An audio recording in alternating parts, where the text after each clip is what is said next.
Hi all. இப்போ என்ன பார்க்க போகிறோம் அப்படின்னா பக்சார் போர் 1764. இதுக்கு முன்னாடியே பிளாசி போர் பார்த்துருப்போம் 1757. யாருக்கும் நடந்திருக்கும் அப்படின்னா இடையில நடந்திருக்கும் அப்படின்னா சிராஜ் உத்தவ்லா, ராபர்ட் கிளைவ்.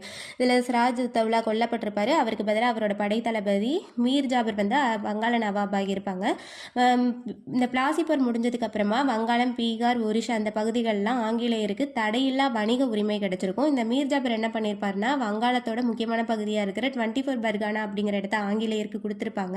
இவருக்குமே வந்துட்டு இவர் ஆட்சி புரியும் போது ஆங்கிலேயர்கிட்ட கொஞ்சம் கோபம் வந்திருக்கும். ஸோ இவரையுமே பதவியிலிருந்து நீக்கிட்டு அவரோட மருமகனாக இருக்கிற மீர் காசிம் அப்படிங்கிறவரை வங்காள நவாப் ஆக்கியிருப்பாங்க. இப்போ மீர் ஜாபருக்கு பதிலாக மீர் காசிம் இங்கே வந்துருவார்.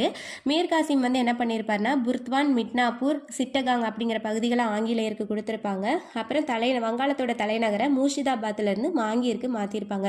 இப்போ என்ன ஆகுதுன்னா இவருக்கும் இந்த ஆங்கிலேய படைத்தளபதி ஒருத்தருக்கும் நடந்த போருக்கு பேர் தான் பக்சார் போர். ஓகேங்களா? மீர் காசிம் அப்புறம் ஹெக்டர் மன்ரோ இவங்க 2 பேருக்கு இடையில நடந்தது தான் பக்சார் போர். இப்போ என்ன ஆகுது, தஸ்தக் அப்படின்னு சொல்லப்படுற சுங்கவரி விலக்கு ஆணையை இந்த ஆங்கிலேயர்கள் வந்து தவறாக பயன்படுத்துறாங்க. இதை பார்த்துட்டு மீர் காசிமுக்கு கோவம் வந்து கழகத்தில் ஈடுபடுறாரு. அவரை வந்து இவங்க தோற்கடிச்சதுனால ஆங்கிலேயர்கள் தோற்கடிச்சதுனால அவர் அயோத்திக்கு ஓடி போய் அங்கே இருக்கிற அயோத்தி நவாபா இருக்கிற சுஜாத் உத்தவ்லா, அப்புறமா முகலாய பேரரசு இரண்டாம் ஷா ஆலம் இவங்க 2 பேர் கூடயும் சேர்ந்துட்டு ஆங்கிலேயருக்கு எதிராக போர் புரியறதுக்காக வர்றாரு. இப்போ என்ன ஆகுது, பீகாரில் இருக்க பக்ஷார் அப்படிங்கிற ஒரு இடத்துல 1764 அக்டோபர் 22 சுஜா உத்தவ்லா, இரண்டாம் ஷா ஆலம், மீர் காசிம், அதுக்கப்புறமா ஆங்கில படை தளபதி ஹெக்டர் மன்ரோ இவங்களுக்கெல்லாம் வந்து போர் நடக்குது. இதில் ஆங்கில படை தளபதியாக இருக்க ஹெக்டர் மன்ரோ வந்து ஜெயிச்சிடுறாங்க. ஓகேங்களா? இவங்க ஜெயிச்சதுக்கு அப்புறமா மீர் காசிமை வங்காள நவாப் பதவியிலேருந்து தூக்கிட்டு மீர் ஜாபரையே மறுபடியும் வங்காள நவாபா அமர்த்திட்டாங்க. யார் ஃபர்ஸ்ட் பிளாசி போர் முடிவில் மீர் ஜாபர் தான் வங்காள நவாபா இருந்தாங்க. இப்போ பக்சார் போர் முடிவுலையும் என்ன ஆகுது, மீர் ஜாபர் தான் வங்காள நவாபா அரியணையில் அமர்த்தப்படுறாங்க.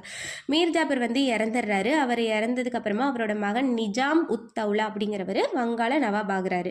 இப்போ என்ன ஆகுதுன்னு பாருங்க, இந்த போர் வந்து இந்த ஒரு வருஷமாவே நடந்துட்டே இருக்கு. 1765 பிப்ரவரி 20 அலகாபாத் உடன்படிக்கைன்னு ஒன்று பண்ணி தான் இந்த பக்சார் போரே முடிவுக்கு வருது.